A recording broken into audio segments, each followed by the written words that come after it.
Assalamualaikum warahmatullahi wabarakatuh. Selamat datang di episode pengantar CSS. Di sini kita akan membahas mengenai CSS. Bagaimana kita akan memasukkan CSS yang kita buat agar supaya bisa digunakan oleh halaman HTML kita. CSS singkatan dari Cascading Style Sheet. CSS sebagai fitur tambahan untuk HTML, karena umumnya digunakan oleh HTML dalam membentuk tampilan halaman web.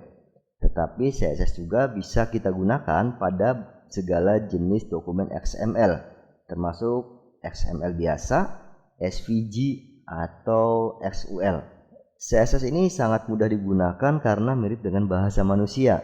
CSS bisa ditulis di dalam dokumen HTML dan juga di file tersendiri dengan ekstensi .css. Mari kita mulai dengan menulis H1. Kita tulis tab. Nah, di sini kita sudah membuat satu tag HTML, tag pembuka H1 dan tag penutup H1. Misalnya kita akan tulis belajar HTML. Mari kita simpan filenya, kemudian kita jalankan di browser.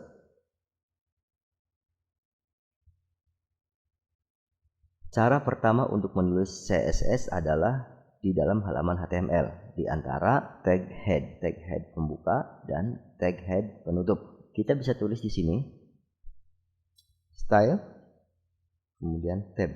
Di antara style pembuka dan style penutup kita bisa enter, kemudian kita simpan.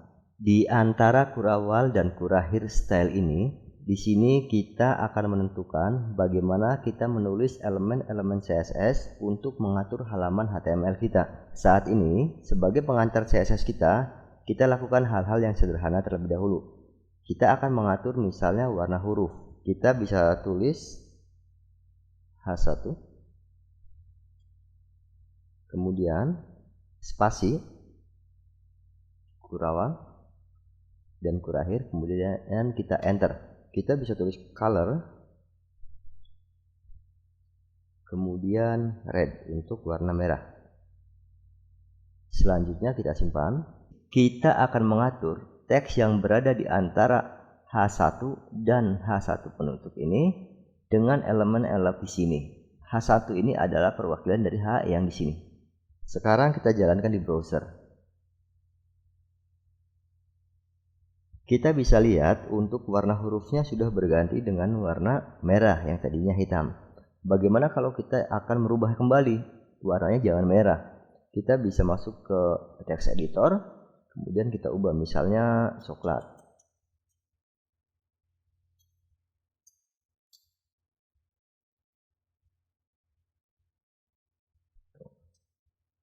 Kita simpan, kemudian kita jalankan di browser.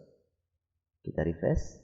Nah, di sini warna untuk belajar HTML sudah berubah, yang tadinya merah menjadi coklat.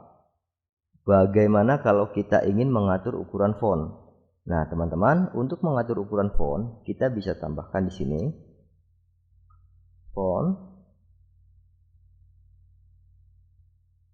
spasi size. Misalnya kita akan membuat ukuran fontnya 50 pixel, maka kita bisa tulis 50, kemudian pixel. Sekarang pixel itu bisa juga ditulis px. Nah, sekarang kita simpan. Selanjutnya dijalankan di browser. Kita refresh. Kita bisa lihat untuk ukuran fontnya sudah berubah menjadi lebih besar dari sebelumnya, sesuai dengan ukuran yang kita tulis di elemen CSS, yaitu 50 pixel. Seperti yang kita deklarasikan di sini. Kita telah mengatur ukuran huruf dan warna huruf melalui CSS yang kita tulis di antara tag head ini. Elemen CSS bisa juga disisipkan pada tag HTML. Bagaimana caranya? Misalnya kita masih mengatur belajar HTML dan CSS untuk meratakan teksnya jangan di sisi kiri. Kita bisa sisipkan di sini. Kemudian kita bisa tulis style. Kemudian kita tulis di sini teks. Selanjutnya kita tulis rata tengah center. Kemudian kita simpan. Sekarang kita jalankan di browser. Kita sudah menempatkan teks yang berada di antara tag H1 ini berada di posisi tengah. Sekarang bagaimana kalau misalnya kita geser ke posisi kanan? Kita bisa rubah di text editor kita. Centernya ganti menjadi right. Kemudian kita simpan. Coba kita jalankan di browser. Nah, sekarang sudah berubah ke posisi kanan. Ini adalah cara di mana kita menempatkan elemen CSS pada halaman HTML, juga pada tag HTML. Sepanjang halaman HTML kita belum kompleks, mungkin semua akan baik-baik saja. Akan tetapi, kalau web yang kita bangun sudah kompleks, cara seperti ini sangat tidak dianjurkan, karena akan merepotkan kita. Jika kita menggunakan CSS dengan cara seperti ini, kita akan kerepotan sendiri. Untuk mempermudahnya, dalam membangun aplikasi web, sebaiknya file CSS dipisah ke file tersendiri dengan ekstensi .css. Inilah yang akan kita lakukan di episode kita kali ini. Di awal-awal episode kita sudah membuat satu file CSS dengan nama style CSS. Sekarang kita akan menyimpan elemen-elemen CSS kita pada file style.css yang sudah kita buat. Kita sudah ada di file style.css. Kita kembali ke index.html, kemudian kita bisa copy ini, atau kita cut saja, kemudian kita tempatkan di style.css. Sekarang kita simpan. Selanjutnya untuk stylenya kita hapus saja. Begitupun untuk style di H1.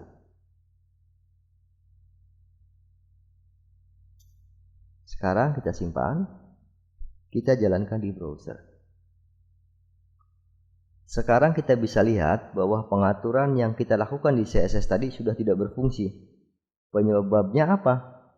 Penyebabnya tidak lain karena halaman HTML kita belum terkoneksi dengan file style.css kita. Sekarang kita kembali ke text editor. Agar elemen CSS di file style.css berfungsi, kita perlu mengkoneksikannya.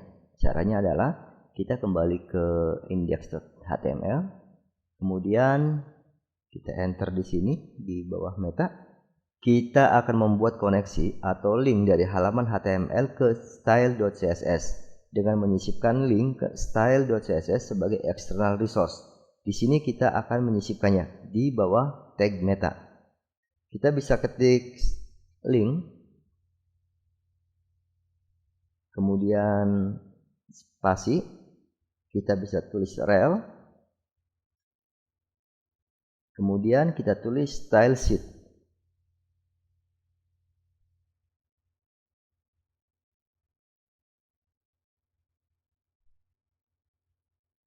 Spasi, href, enter.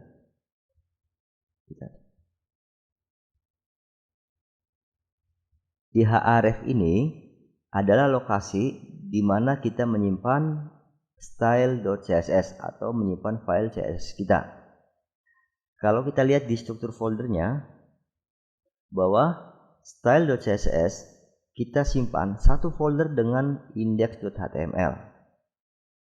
Berarti di sini kita tuliskan langsung filenya style.css, kemudian kita simpan. Andai kata untuk file CSS-nya kita di luar dari folder yang sama dengan halaman HTML kita, misalkan ada satu folder CSS, maka di sini kita tulis foldernya garis miring kemudian nama filenya. Hal yang sama yang pernah kita lakukan ketika kita menampilkan gambar. Di video-video sebelumnya kita sudah menampilkan gambar di folder tersendiri. Sama ketika kita memanggil file CSS pun sama. Nama folder dulu, garis miring, kemudian nama file. Karena style.css ini di satu folder yang sama, maka kita tidak memerlukan itu. Sekarang kita simpan, kemudian kita jalankan di browser. Kita close. Nah, di sini untuk CSS-nya sudah berfungsi kembali. Di sini kita lihat ada jarak antara teks ini dengan atas layar. Ini namanya margin. Untuk lebih meyakinkan kalau CSS-nya sudah terintegrasi dengan halaman HTML kita, mari kita kembali ke text editor. kita ke style.css, kita akan mengatur jarak ini di file CSS kita yang sudah berbeda, tidak lagi ditulis di halaman HTML tetapi dari luar. Kita bisa enter di sini, kemudian kita tulis margin.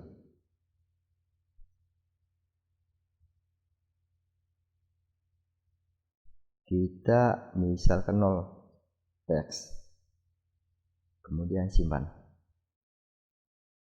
Kita lihat di browser. Sebelumnya ini ada jarak ya.